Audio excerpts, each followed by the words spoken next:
So we have reached that hour of 1 p.m. Megan, you want to start it? Yeah, thanks, Gary. Again, welcome everyone that's here looking for a refresher, or maybe you're hearing about PACE for the first time, but hopefully that's not the case. Wanted to give a little background, a little context, especially why Illinois Corn is interested in the Post Application Coverage Endorsement. Hopefully you're familiar with the nutrient loss reduction strategies that many states in the Mississippi River Basin have, trying to target the reduction of nitrates and phosphorus entering the Gulf. And in Illinois, we found that the nitrogen application timing can have a big impact on that. And when talking with our members, we found that the number one reason more farmers are not split applying their nitrogen is for the fear of not getting that application made. And so we went, and Gary, you can probably flip to the next slide to look at all the partners involved, work together to say, how can we overcome that risk? What can we do to help with that? And that's where really the idea and the premise of PACE came from. And Gary's going to really dive into what this does and how it can help a grower. But we're trying, again, to find ways that look at both the environmental and economical impact of nutrient loss, and think that PACE can really help with that. The other thing, happy to do today, those of you that registered probably saw that there are a limited number of Bass Pro Cabela's gift cards that are available to the first 100 registered and attendees here within that 11-state region of PACE. That is going to be facilitated through Illinois Corn. So if you have any questions with that after the webinar, feel free to reach out to myself. You can find my contact info on our website, but that is not at all affiliated with FarmDoc or University of Illinois. So reach out to Corn with any questions about the gift cards. With that, I will turn it over to Gary, and then we will both be here to help answer questions. Again, feel free to throw them in the chat. Yeah, thank you, Megan. And again, we're going to talk about PACE. There were, as your slide shows, a number of organizations involved with the development of that, including our developers, our crop insurance companies, Country Financial and Crop Risk Services, as well as Illinois Corn and Agree and Meridian, as well as National Corn Growers. So it's a pretty wide supporting organizations there. What we're going to do today is go through 3 topics. First, we're going to describe what PACE is. So we're going to give an example of how it works. And then we are going to go through how PACE would work if we have a claim, how claims are made on that product. Then finally, we have a FAST tool. FAST is our acronym for our Microsoft Excel spreadsheet tools. You can download that, and with that tool, you can get our quotes for PACE, as well as what the PACE indemnity would be if that so happens. So we are going to start here with a PACE product description, and PACE is the Post Application Coverage Endorsement. It relates to nitrogen and application after planting. So what PACE will do is provide payments if you cannot apply nitrogen after planting because of weather-related reasons. So it has to be weather-related. It can't be, for example, not having access to nitrogen or some other means. It has to be weather-related. That's the same with all crop insurance products. This is an endorsement to the combo product, so we are simply here following the rules associated with making payments on crop insurance claims that are through RMA. The way PACE will work is that it is like an event insurance. It is like hail insurance. What will simply matter is in the determination of whether you get a payment or not is whether or not you've been able to apply nitrogen after planting. Final yield also does not matter. So it doesn't matter if your yields were at APH or below APH. What does matter is that you were not able to apply nitrogen after planting because of weather-related reasons. PACE is a lot like an event insurance. It is an event insurance, and it's sort of like hail. You will get paid if you buy hail insurance and you have hail, and the final yield does not matter. To be eligible for PACE, you have to have one of the combo products, RP with Harvest Price Exclusion, YP, yield protection. It isn't available for the area products or margin protection unless you have bought the underlying RP, HPE, or YP. So it's an endorsement to RP or one of the other combo products. PACE is a pilot project, and it's available in all counties in Illinois, Iowa, most counties in Wisconsin and Minnesota, and then some select counties in Michigan, Ohio, Indiana, Kansas, Nebraska, South Dakota, and North Dakota. It is for the non-irrigated practice. So to be eligible for PACE, you have to have non-irrigated corn in one of those pilot products. Over time, this pilot project will grow, but right now it is restricted to the colored counties you see on the map here. And again, all counties in Illinois and Iowa are covered by PACE. I am now going to give you an example of how PACE will work for one particular county. And we are going to go to LaSalle County, Illinois, and we're going to use parameters in determining PACE, the premium for PACE, and then what it will pay for this LaSalle County, Illinois example. We're going to use a projected price of $4.80. What will matter for the projected price is what it is this year.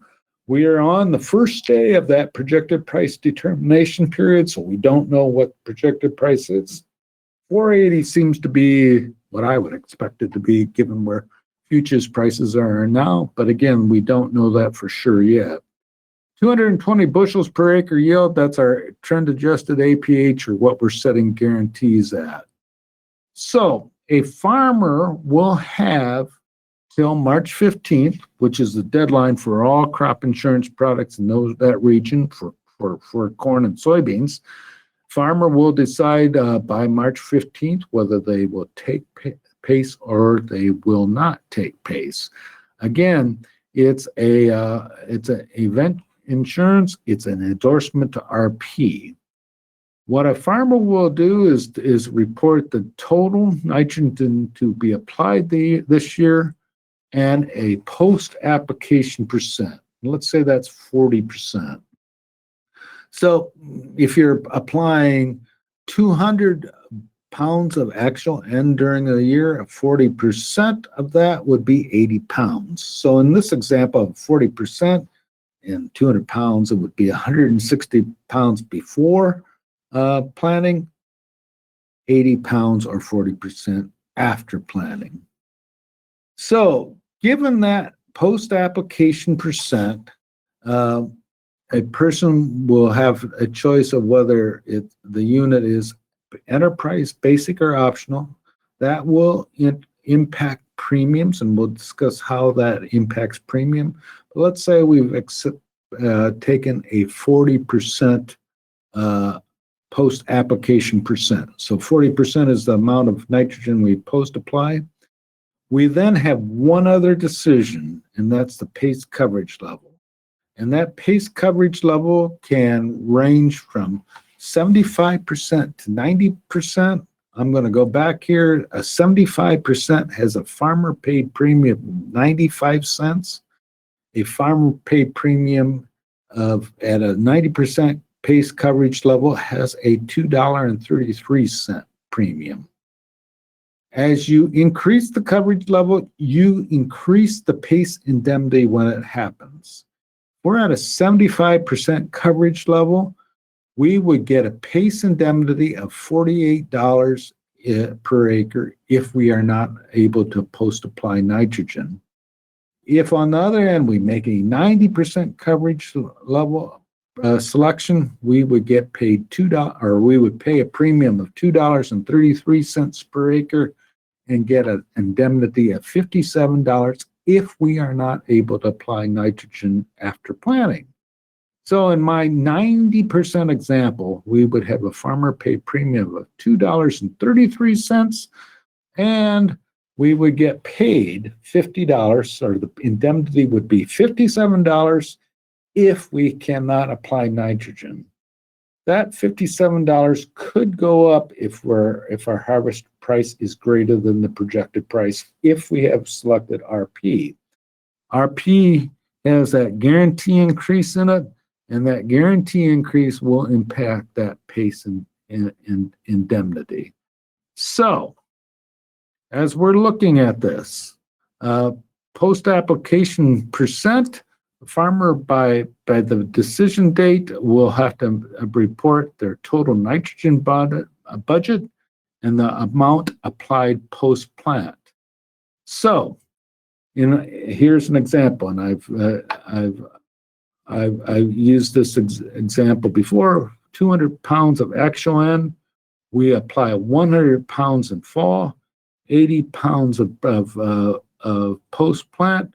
We have a 40% post-application percent. So that post-application percent can range from 25% to 80%, and those are the limits on the post-application percent.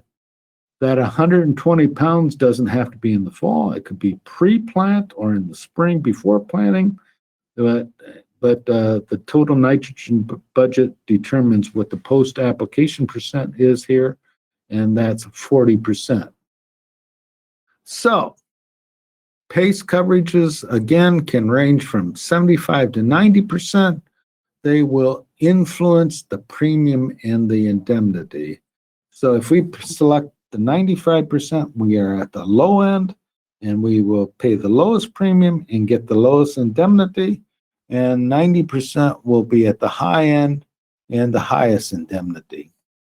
So we have, when farmers are making these decisions, we will have a post-application percentage that will matter in premiums, as well as the PACE coverage level. And again, those PACE coverage levels will range from 75% to 90%. That decision has to be made by March 15th. And there also is another decisions that has to be made, and that's the unit that we use to insure with PACE. And these do not have to be the same choices as the RP unit. There are enterprise units, basic units, and optional units. Enterprise units are all in one crop in one county. Basic units divide those up by ownership split, and then optional units divide those basic units by township section. So if a farmer selects enterprise units, they could insure using PACE on an enterprise unit basis, but they could also choose basic or optional. If you're under a basic unit, you could choose basic and optional units, and optional units are only one that's available is optional units. So basically what this allows is, if for a more aggregate unit, a farmer could decide to break that down by either basic or optional units. Another important point here is that you do not have to insure all basic or optional units. And so let's say a farmer has 30 optional units. They don't have to insure those optional, all of those optional units, but they must insure all the units that the majority of acres is post-applied. So if there's some units where there's no post-applications done, those units do not have to be insured by PACE. And if you have enterprise units in 2 counties, you can insure one in one county and not the other. So if you're looking at PACE, there's more latitude in the units that you can apply. Even if you select enterprise units, you could break those down by basic and optional units and then divide those out by county. So as you can see here, the PACE unit, PACE application percent, and the percent of nitrogen post-applied all impact premiums. Similarly, the unit choice will impact on premiums, have an impact on premiums. So if we start here with 40% post-application percent, and then look at basic, optional, and enterprise units, enterprise, basic, and optional, we see here at that 40%, enterprise units have a $2.33 premium. Basic and optional have $3.08. So enterprise units have $2.33. Basic and optional have $3.08. And basic and optional units have higher premiums than enterprise units. So if you're looking at this, the enterprise unit has a lower farmer paid premium than basic and optional units. That will always be the case. And the difference here is in premiums are due to the higher subsidy for enterprise units. And again, the enterprise, the unit choice has a impact on premiums. Enterprise units have more program support or premium support or higher subsidies than do basic and optional units. And again, that applies on over to PACE, which is subsidized at the same rate as the underlying enterprise basic and optional unit. One other note here is the unit choice will not influence per acre payments. If you're looking at this, the per acre payment is $57 per acre. That's not, you can't apply whether it's an enterprise, basic, or optional unit. The only thing the unit impacts is the premium, and again, that's because of the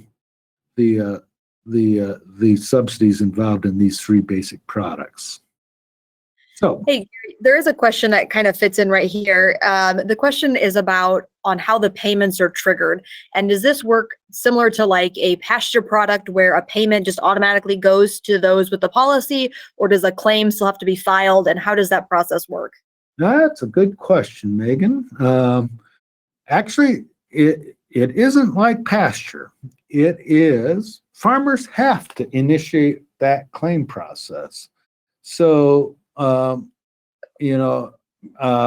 of those rainfall index, pasture index products, all that has to be done is to be looked at the weather index, and then payments are occurred. This is not the case here with the PACE product or post-application product. It's more like hail insurance. Hail insurance, a farmer would have to initiate the claim process. Same thing here with PACE. The farmers would initiate the claim process, and they would indicate the number of acres that they could not post-apply. So farmers initiate that claim process. There are a couple of checks that happen when a farmer initiates the claim process, and in the actuarial documents, there is a window listed when post applications are typically made, and those vary by county. So, and they will also vary by planting date. Take, for example, you plant corn on May 1. The post-application window listed in the actual documents are from June 1 through June 22nd. The reason why that's important is not because a farmer cannot apply before or after those dates. They can, but that's the window in which adverse weather will be checked. Farmers, and again, let's say we planted on May 1. There's a window listed in the actuarial documents from June 1 through June 22nd. Farmers can apply, post-apply nitrogen before or after those dates, but crop insurance companies will be provided weather analytics for between those dates.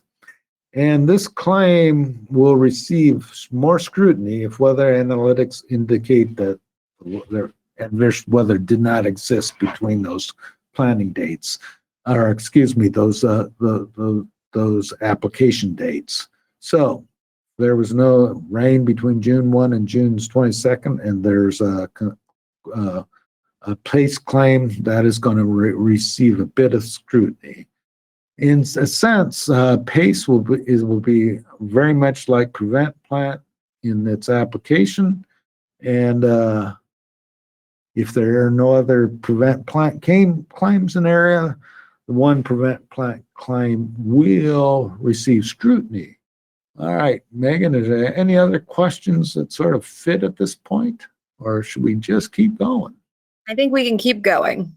All right. Well, I'll do that. So we couldn't make a post-application percent. Remember that the claim must be because of weather-related causes, and that can't be because of supply issues or non-availability of nitrogen. It has to be because of weather-related causes. The farmer will indicate the crop to the crop insurance agent acres that cannot be applied. And let's continue our LaSalle example. Let's say we had a 40% application rate that we couldn't apply on 10 acres. So we will get paid for 10 acres, and that 10 acres can be smaller than the unit. So it's only will apply to the acres that they're not post-applied. So take, for example, if we have a 100-acre unit and we applied nitrogen on 50, weren't able to apply on the other 50, we would get paid on those 50 acres.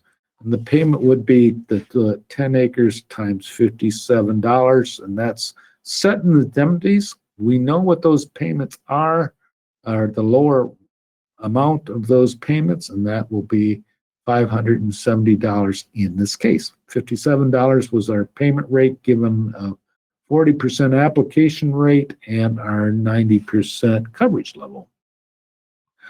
There will be, and those claims can be made as soon as that application, just like corn is, hail occurs. It can be made after that is reported, so the claims process will be fairly quick. There are going to be two checks on payments. First off, they're going to check to see that the post-application percent, to see if the before applications cause a lower post-application percent. So what they're going to do is look to make sure that the post-application percent is sort of what it should be, and also that the coverage does not exceed the deductible when RP or the other two make a payment. And let's just give an example of each one of those. Let's start with the post-application percent. The farmers report by March 15th the total unapplied, or what will be applied, in the declared post-application percent. The final application percent will be lower if pre-applications exceed the approved yield times 1.2 times 1 minus declared post-application percent. If that is, in essence, that puts an upper limit on the amount of nitrogen that can be applied. And if that amount is exceeded, the post-application is lowered to 1 minus the actual pre-application pounds minus the approved yield times 1.2. So let's give a numerical example here. Reported by March 15th, 200 pounds of N, 120 pounds pre-application, 80 pounds post-application.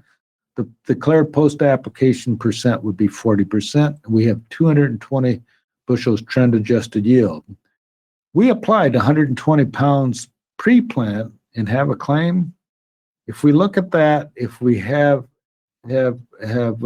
not applied over 158 pounds pre-plant, we're not going to adjust the limit. In the above example, pre-applications were 120 pounds, and we do not exceed the 158 pounds, so there's no adjustment. The other adjustment that we look at is if you're looking at these products, we can't make a payment for over the insurance amount. In other words, we have a deductibility limit, and that deductibility limit will be the PACE payment cannot exceed the deductible, which is 1 minus RP percent times the guarantee times the number of acres. So let's take a RP product with 85% coverage level, 220 bushels guaranteed yield, and a 480 price. The total payment from PACE cannot exceed $158 per acre times the insured base acres. So in this example, we cannot get paid more than $158 per acre.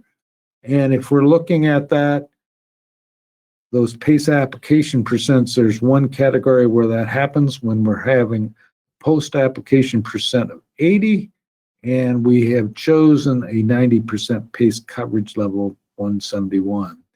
In that case, we can only get $158 per acre. So that's the basics of PACE. You can get some more information about PACE. First off, there are tools available. And if you go to our FAST website and go into tools, crop insurance tools, post application coverage endorsement tool, you can download a spreadsheet that allows you to calculate indemnities and maximum payments for specific situations. We showed this for LaSalle County. If you go and click on here, you can download the tool. Again, this is from our farmdoc tool, post-application coverage endorsement tool. You go there, you get this page, you'll hit download the FAST tool. And then what you'll see when you get into the FAST tool is this download screen. You'll hit continue here, and then you'll get to the main page, which looks like this. And let me just zoom in and just show you what you can get here. What it will do is, based on your selections, give you the farmer paid premium and the PACE indemnity. Those major items that you have to enter are the state, and again, it's not available everywhere, the county, the unit, and again, the unit will impact the premium because optional and basic are subsidized at different rates. We asked for the underlying policy, the policy level. APH yield will impact the premium, and the higher APH yields will increase the payment. Projected price, that is the same as the underlying RP or RPHP or YP policy. We'll again note that at the end of February, and the PACE coverage level election. Based on that, you'll get this output, and then you can show your post application percent. It'll give you farmer paid premium and the PACE indemnity. Again, this farmer paid premium and indemnity will be given to you. That's $333 in this case, will be what the premium is. Payment when it happens. This happens to be based on a 90% coverage level. Again, the post-application percent is given here, and premiums will go up, and indemnities will go up the higher the post-application percent. More information is, go ahead. We have another question that kind of fits now, and you've kind of touched on it, but maybe re-explain. So the question is about how your pre-plant application or at planting application, how that percent is determined and how that potentially is proven then on what you're applying pre versus post. All right, pre-application percent, what you have to report is at March 15th, your planned Total applications, and let me just give you the example of 200 pounds per acre. You have to report that. And let's say that you're going to apply 50 pounds after planting. Your post-application percent then would be 50 divided by 200. And I'm looking at Jim to make sure I'm doing the math right. That would be 25%. So at 25%, then your farmer pay premium would be 143. And if it occurred, 26. Let's do the same example. 200 pounds is your total nitrogen budget, and you're going to apply 100 pounds after plant. Then you would be here at 50%. You would make a premium 475.86. So this percent here is pounds applied after plant divided by total nitrogen budget. Let's go all the way up to 80%. So we have our 200 pound nitrogen budget. You apply 160 after plant, 952, 188. So how is the amount of nitrogen applied prior to planting proved in order to determine the percent to be applied? So there's a number of ways of in the document for proving that. Receipts are one of those, and a nitrogen plan is another one of those items. All right, that's the tool. That's the post-application percent. There will also be we also have an article on FarmDoc, January 18, 2022, which goes over this in detail, is in detail. We thank you for, if you have some questions, and we're going to go over the questions that we have right now, but if you have some more questions, please enter those in the box, and we will answer those. And one other piece of further information is on the pacecropinsurance.com. So, Megan, have you been looking at the I have. We've got a few that have come in. So we'll go back to the earlier questions here that we haven't addressed yet. Considering the increasing impacts of climate change, what specific strategies or provisions does the PACE policy include to mitigate risks associated with that extreme weather events like shifting climate patterns? And so I think that's part of it, knowing that the fear exists on when we can get that split application made, knowing that applying the nitrogen closer to when the corn needs it is more efficient. And so really this whole policy, this endorsement was developed to help cover that risk, knowing that we might see heavier rainfalls that could prevent that application or things of that nature. And so really PACE is looking to do just that and help you use an insurance policy to protect the risks there on what we are seeing with changing weather patterns and variability. Anything you want to add to that, Gary? No, in general, if you're trying to mitigate climate impacts in agriculture, applying it closer to when the plant is being used will generally have that impact. So the PACE product, in some senses, encourages that applying closer to the time when the plant will use it. Sounds good. Our next question. Does the PACE policy explore the concept of community-based risk pools where farmers within a specific region collectively share risks and resources, fostering a sense of community resilience? Well, I would say this is an individual policy, so not specifically. That's an interesting question. Not specifically, although if you look at it, the chance of not making an application are geographically determined. It's whether for a geographical region that goes into that calculation, we will see those rates differ. So it's not community-based, but there are geographical considerations going on in the rating of the policy. Very good.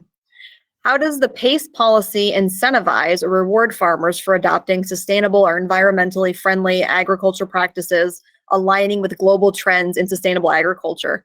And I would say that the PACE policy is one of those tools in the toolbox. We know that barriers exist for seeing scalable conservation adoption on the farm, and anything we can do to help remove those barriers and reduce that risk is going to be a positive for seeing an increase in those practices being done. And so while the PACE policy doesn't directly incentivize that practice, it definitely helps the risk and hopefully takes away one of those barriers and those reasons why a farmer would not choose to do this application. Yeah, very good, Megan. Good answer. All right. Let's see. Another one here. How does the PACE policy align with precision agriculture practices, leveraging data from sensors, drones, and other precision tools to enhance risk assessments and provide more accurate coverage? I think that's, again, the policy does not exclude different application types of nitrogen as long as we're on that non-irrigated corn acre in those counties that Gary showed on that map. So I think, being able to use that technology and again, just having another a piece out there to protect that investment and making those more economically driven decisions. I would suspect that precision agriculture also drives you more towards post-application percent, particularly if there's some weather-related information in that decision. And if there are risks, we mitigate those, or we mitigate the risk of waiting, of financially waiting with this product. Yep. Are there educational initiatives or programs associated with the PACE policy aimed to helping farmers better understand the policy terms, risk factors, and how to maximize its benefits? Well, we're here today. There really aren't any educational requirements, just so we know, to taking PACE, so you don't. And we feel like we're offering this as an educational opportunity here today. Yeah, and I'd say, farmdoc, Gary talked about that. There's a lot of resources since this policy has been out a few years now. Gary and his team have put out several documents about it that could be found. And then again, visiting pacecropinsurance.com will lead you to some more information as well. This one really, I think, is a little more general to crop insurance, but it was asked, considering the increasing importance of cybersecurity in the insurance industry, what measures are in place to protect sensitive data within the PACE crop insurance policy framework? I don't know, Gary, if you've got any answers to that. No, you're not. I don't have anything to say in particular about PACE. I would say that security is a big concern, and in our AIPs that are in the crop insurance industry do take that seriously. So, and that would apply to any product that they have. Security is obviously one of their big concerns. Sounds good. And the last question that's come in, so if anybody else has one, please get them into the question box. But does the indemnity payment from PACE and the underlying MPCI indemnity offset each other, or do you get 100% of both? So you get 100% of both. So the PACE indemnity does not count in the calculation of the underlying RP, HPE, or YP product. So you could receive a PACE indemnity and then also receive the full underlying RP or combo product indemnity. They don't counteract each other. They don't offset each other. So they're completely independent. You could have a RP claim and not a PACE claim. You could have a PACE claim and not a RP claim. The only requirement is that the PACE indemnity can't exceed the deductible.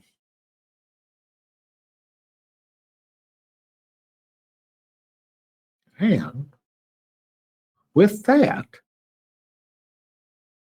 we thank you for your time, both Megan and I. And Megan will sort through the gift cards. I appreciate your time, and we wish you the best of a production year this year on the first day of February. All right. Thank you, everyone.